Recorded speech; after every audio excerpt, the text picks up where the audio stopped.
Joining us now is Mike Sommers. He is the president of the American Petroleum Institute. Is it Institute? API? There you go. Mike Sommers, you know, what do the Saudis think?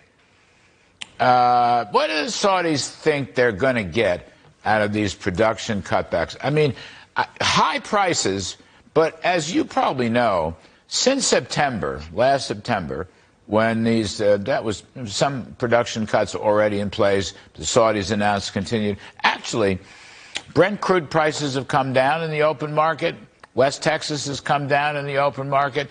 Gasoline prices. Now, it's all higher than it was 3 years ago, a lot higher. But they've actually come down. The Saudis are not getting $80, $90, $100 a barrel, which they probably need for their budget. Well, what a difference a decade makes, Larry. When you put this in perspective, the United States has doubled production just in the last decade alone of American oil. And on the gas side, American natural gas now makes up 36% of the world production of natural gas. And that's all because of the fracking revolution that occurred. We are now at 13.2 million barrels a day of production. Unfortunately, Larry, most of that is happening on private lands because we're continuing to have problems with the regulatory environment that we're dealing with under the Biden administration. In late 2019, pre-COVID, we were at 13.1 million barrels a day. So in the ensuing 4 years, one of them was COVID, that doesn't count. 3 of them was in the current Biden administration. We haven't picked up at all. And we ought to be at probably, Mike, I'm going to say 15 million barrels a day. Just run the trend line. If you had drill, baby, drill, there was no war against fossil fuels like there is now, we should be at 15. And if I'm wrong, we should be at 16.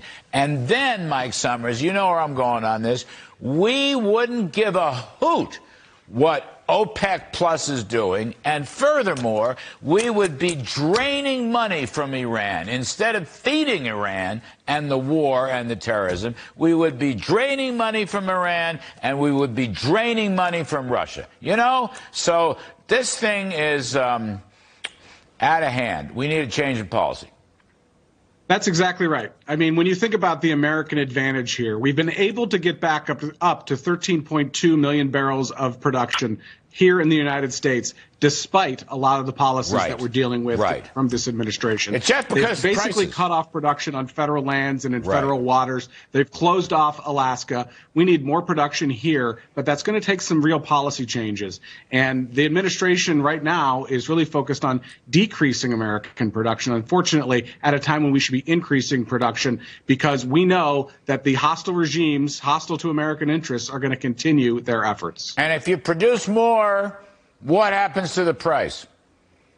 It goes down, that's for sure. Yes. And I'll say, Larry, we're going to continue to focus on getting these policies right. But we also have to continue to invest in American oil and gas. We're in the depletion business. And if that investment goes away, American production goes away as well. And unfortunately, with the policies that we've seen, cutting off access to federal acres, cutting off access to federal waters, and the work that they're doing to cut production in the great state of Alaska, I think every American should be concerned about the policy decisions that are being made today that are going to lead and sow the seeds to the next energy crisis in the United States. Mike Sommers, the best of the best. We have empowered Saudis all over again. We have empowered Iran all over again. We have empowered Russia all over again because of the war against fossil fuels, which is totally unnecessary. Mike Sommers, thank you for coming on the show. Terrific stuff.